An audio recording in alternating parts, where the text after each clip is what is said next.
What happened on this occasion was I forgot to set the chains on my dump truck, so instead of leaving a nice smooth layer of rock over the top of my new driveway area, I left a pile and I trapped my truck in. I couldn't get out and go back home that day. Part of what you need to live off grid is the ability to overcome unexpected and sometimes rather significant problems as they show up in your way. So on this occasion, my second mode available to me to get a nice layer of rock spread was to get the D4 out and just set the blade to work to do it.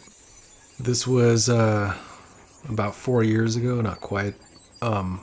My ability at this point in time was beginner to intermediate, closer to the intermediate level of running this thing. When I was looking at equipment that I couldn't afford, most people were telling me I needed a 6-way blade to do any kind of work. And I found that not to be the case.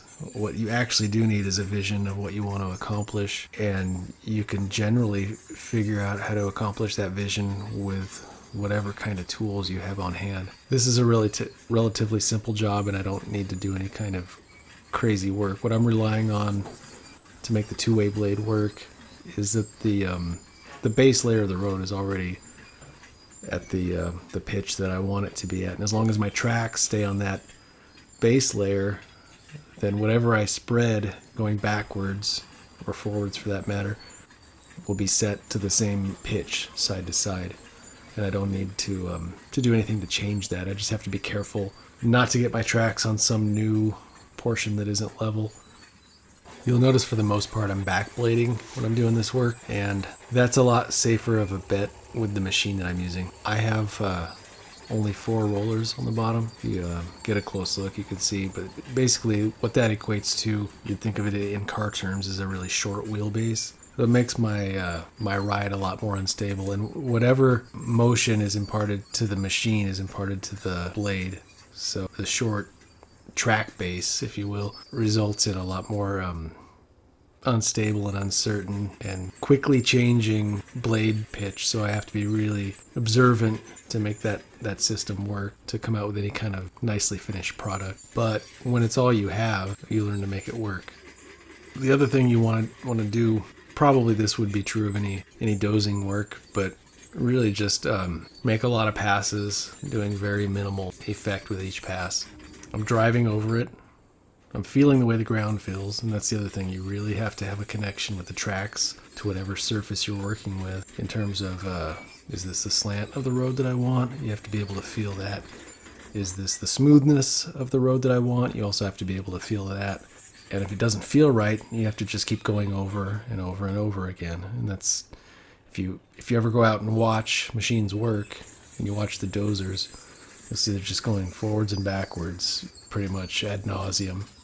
That's what I'm doing, and that's, you try to make too big a change, you try to get it all done in one pass. That's when you make a mistake, and you're going to spend more time trying to fix that than whatever time you'd save by skipping the work that you actually need to do.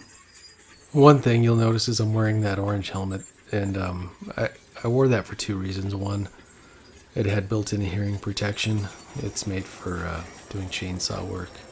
But the other thing is, at that point in time, I would hit bumps so hard that it threw me around. So I did hit my head a few times. I have since graduated beyond requiring the orange helmet to keep my head safe. Again, that's just being deliberate, careful. You don't work any faster than you can actually process and adapt. So I think that's the key. So in the end, what started as a mishap, had it gone correctly, I would have ended up with a nice thin layer. It took me about 20 seconds to lay down, and I could have gone right back home. But I solved the problem. I ended up with a result that still looks good in the spot that it was, and this is now about 4 years down the road from when this was taken. I took a problem and fixed it, and the result was good. So I appreciate you watching the video. If you'd like to help the channel out, it would be great if you'd subscribe. Let us know in the comments what you'd like to see more of, what you'd like to see again, and if there's anything that you wouldn't like to see again, let us know that too. I appreciate it. Thanks.